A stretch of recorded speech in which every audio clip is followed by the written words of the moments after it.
Welcome to வீட்டு kitchen.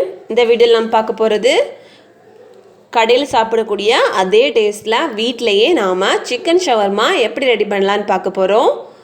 முழு வீடியோவையும் ஸ்கிப் பண்ணாமல் பாருங்கள். அதுக்கு முன்னாடி எங்கள் சேனலை இதுவரைக்கும் நீங்கள் சப்ஸ்கிரைப் பண்ணாமல் இருந்தீங்கன்னா சப்ஸ்கிரைப் பண்ணுங்கள். சப்ஸ்கிரைப் பண்ணிவிட்டு பக்கத்தில் இருக்கக்கூடிய பெல் ஐக்கானையும் ப்ரெஸ் பண்ணுங்கள். அப்போ தான் நாங்கள் போடக்கூடிய வீடியோஸ் உங்களுக்கு நோட்டிஃபிகேஷன்ஸில் வரும். இப்போ ஃபஸ்ட்டு நாம் ஈஸ்ட்டை ஆக்டிவேட் பண்ண போகிறோம். அதுக்கு ஒரு பவுல் எடுத்துருக்கோம். அதில் 1.5 கப்பு தண்ணி சேர்க்குறோம்.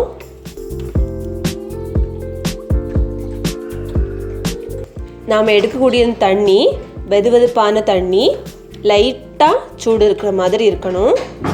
இதில் 2 ஸ்பூன் ஈஸ்ட் சேர்க்க போகிறோம். இது கூடால 1 ஸ்பூன் சர்க்கரை சேர்த்துக்கலாம். சேர்த்து இதை நல்லா மிக்ஸ் பண்ணிட்டுக்கணும். ஏன்னா இது 5 நிமிஷம் இப்படியே இருக்கட்டும். நமக்கு ஈஸ்ட் ஆக்டிவேட் ஆயிரும். இப்போது ஒரு பவுலில் நாம் 3 கப்பு மைதா மாவு எடுத்துருக்கோம். இதுக்கு தேவையான அளவுக்கு சால்ட் சேர்த்துக்கலாம். கூடவே 2 ஸ்பூன் ஆயில் விட்டுக்கலாம். இதை நல்லா ட்ரையாக மிக்ஸ் பண்ணி எடுத்துக்கணும்.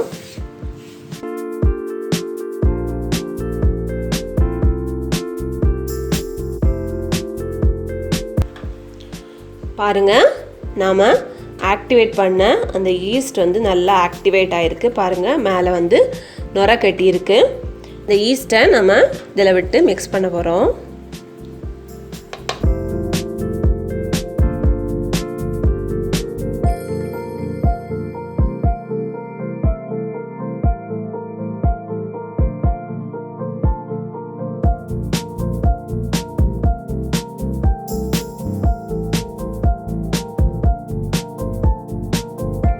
இந்த மாதிரி நல்லா மிக்ஸ் பண்ணி எடுத்துக்கணும். இனி இதுக்கு கூட 1 ஸ்பூன் ஆயில் மேலே விட்டு வச்சுக்கலாம்.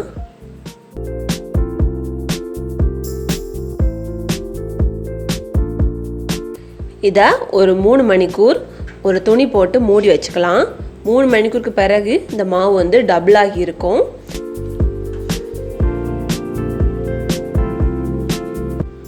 அடுத்து நம்ம சிக்கனை மேரினேட் பண்ண போகிறோம். இதுக்கு எலும்பு இல்லாமல் வெறும் சதை பகுதியை மட்டும் எடுத்து இந்த மாதிரி கட் பண்ணி வாஷ் பண்ணி வச்சுருக்கேன். இதில் இஞ்சி பூண்டு பேஸ்ட் சேர்த்துக்கலாம். 1/2 ஸ்பூன் மஞ்சள் தூள் சேர்த்துக்கலாம். 1 ஸ்பூன் மிளகாய் தூள் சேர்த்துக்கலாம். 1 ஸ்பூன் கரம் மசாலா தூள் சேர்த்துக்கலாம். இதுக்கு தேவையான அளவுக்கு சால்ட் சேர்த்துக்கலாம். இதை நல்லா மிக்ஸ் பண்ணி விட்டுக்கலாம்.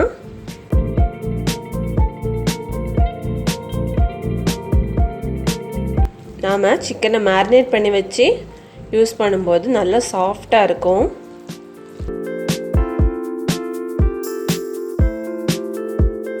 இது கூடால கொஞ்சம் போல் லெமன் ஜூஸ் சேர்த்துக்கலாம்.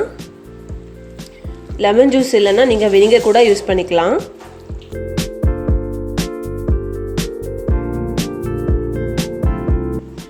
நல்லா மிக்ஸ் பண்ணியாச்சு. இது இனி மேரினேட் ஆகட்டும். இப்போ 3 ஹவர்ஸ் ஆயாச்சு. நம்ம ஓப்பன் பண்ணி பார்க்கலாம்.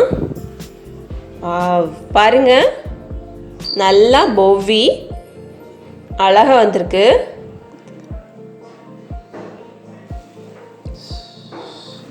பார்த்தீங்களா, நல்ல சாஃப்டாக பொவ்வி வந்திருக்கு.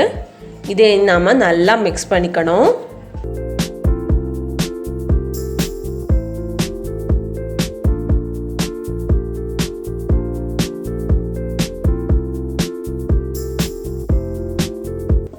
இதை நாம் சின்ன சின்ன உருண்டைகளாக பிரித்து எடுத்துக்கலாம். சப்பாத்தியை விட கொஞ்சம் பெருசாகவே இருக்கணும்.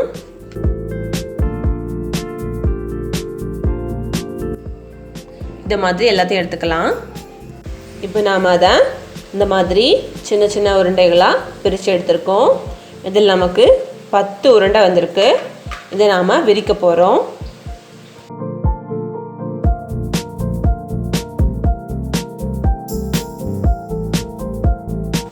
இதை நாம் விரித்து எடுத்துக்கலாம். சப்பாத்தி மாதிரி விரிச்சுக்கணும். பட் சப்பாத்தி அளவுக்கு ரொம்ப தின்னாக இருக்கக்கூடாது, கொஞ்சம் திக்காகவே இருக்கணும். அப்போ தான் நம்மளோட குக்கூஸ் சூப்பராக வரும்.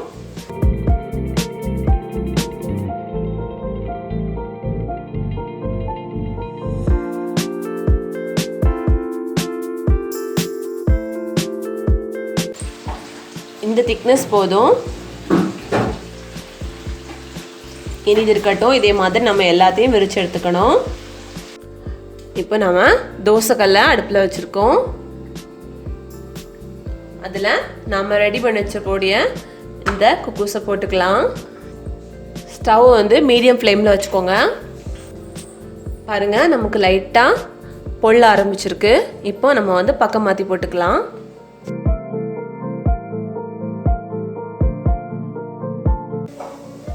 பாருங்க, நமக்கு வந்து போக ஆரம்பிச்சாச்சு. இப்போ இந்த பக்கத்தை அமுக்கும் போது அந்த பக்கமும் சேர்ந்து போவோம்.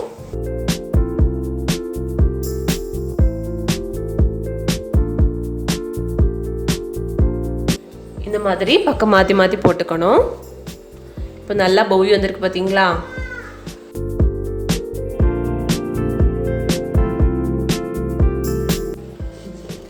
இனி இதை எடுத்துடலாம்.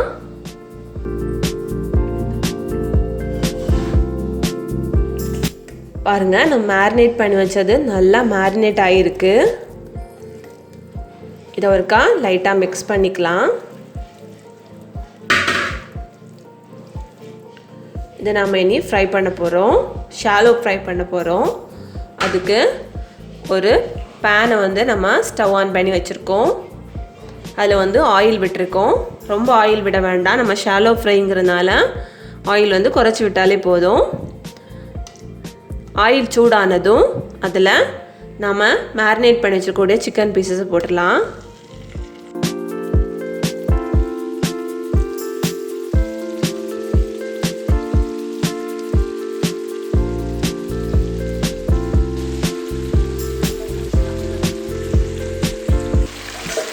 இப்போ இதை நாம் பக்கம் மாற்றி விட்டுக்கலாம்.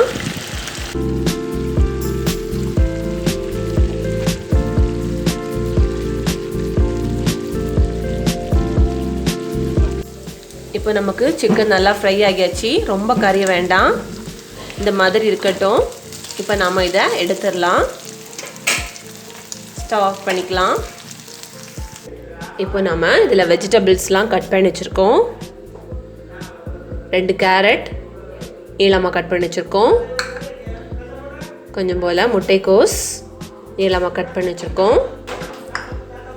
ஒரு தக்காளி நீளமாக கட் பண்ணி வச்சுருக்கோம். ஒரு வெங்காயம் நீளமாக கட் பண்ணி வச்சுருக்கோம். அப்புறம் கொஞ்சம் போல் வெள்ளரிக்காய், அதையும் நீளமாக கட் பண்ணி வச்சுருக்கோம். இதை நம்ம இப்போ மிக்ஸ் பண்ண போகிறோம். இதில் ஃபஸ்ட்டு வரிசையாக காய்கறிகளை போட்டுடலாம். கேரட், முட்டைக்கோஸ், தக்காளி, வெங்காயம், வெள்ளரிக்காய். இதை போட்டுட்டு இது கூடால கொஞ்சம் போல் நல்ல மிளகு தூள் போட்டுக்கலாம். காரத்துக்கு ஏற்றாக்கில் போட்டுக்கோங்க. அப்புறம் உப்பு லைட்டாக போட்டுக்கலாம். இனி இதை மிக்ஸ் பண்ணலாம்.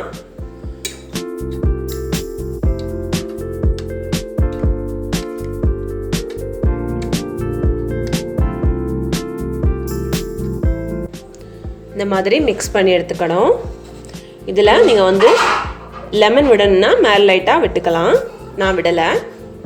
நாம் ஃப்ரை பண்ண சிக்கனை இந்த மாதிரி குட்டி குட்டி பீஸஸாக கட் பண்ணி எடுத்துக்கணும். இதை நாம் வந்து உள்ளே வச்சு ஸ்டஃபிங்ஸ் பண்ணுவோம். ஃபஸ்ட் நாம் பட்டர் ஷீட்டை கட் பண்ணி எடுத்துக்கணும். பட்டர் ஷீட் இல்லைன்னா நீங்கள் வந்து அலுமினியம் ஃபோலியேட் பேப்பருக்கெல்லாம் அது யூஸ் பண்ணிக்கலாம். இப்போ ஃபஸ்ட் நாம் குக்கூஸ் வச்சுருக்கோம். இதில் நாம் மயோனைஸ் போடுறோம்.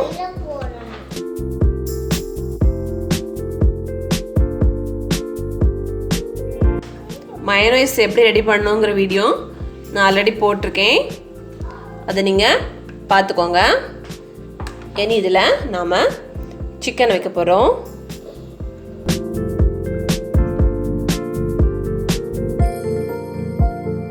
அடுத்து நம்ம மிக்ஸ் பண்ணி வச்சிருக்கக்கூடிய வெஜிடபிள்ஸ் வைக்கலாம்.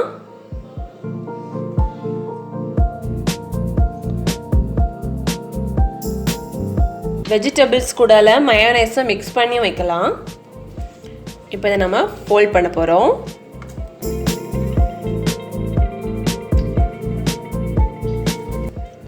இந்த மாதிரி ஃபோல்ட் பண்ணிக்கணும்.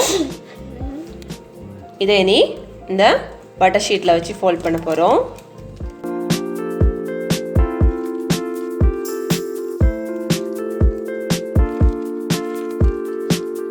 பாருங்க, நம்மளோட ஷவர்மா ரெடி ஆகியாச்சு. இதை மாதிரி எல்லா குக்கூஸையும் நம்ம ஷவர்மாவாக ரெடி பண்ணி எடுத்துக்கணும். பாருங்க, நம்மளோட ஷவர்மா சூப்பராக ரெடி ஆகியாச்சு. எல்லா ஷவர்மாயும் நம்ம ரெடி பண்ணியாச்சு. இதை நீங்கள் உங்கள் வீட்டில் கண்டிப்பாக ட்ரை பண்ணி பாருங்கள். நல்ல டேஸ்ட்டாக இருக்கும். நம்ம இந்த லாக்டவுன் சமயத்துலலாம் நம்ம கடையில் போய் ஷவர்மா வாங்கி சாப்பிட முடியாதுன்னு ஃபீல் பண்ணுறவங்க இனி ஃபீல் பண்ணவே தேவையில்லை. நம்ம வீட்லேயுமே நம்ம ஷவர்மா செஞ்சு சாப்பிட்லாம். கடையில் சாப்பிடக்கூடிய அதே டேஸ்ட்டில் நாம் வீட்டிலையே சாப்பிட்லாம். இந்த வீடியோ பிடிச்சிருந்துன்னா இந்த வீடியோவை நீங்கள் லைக் பண்ணுங்கள், ஷேர் பண்ணுங்கள். தேங்க்யூ.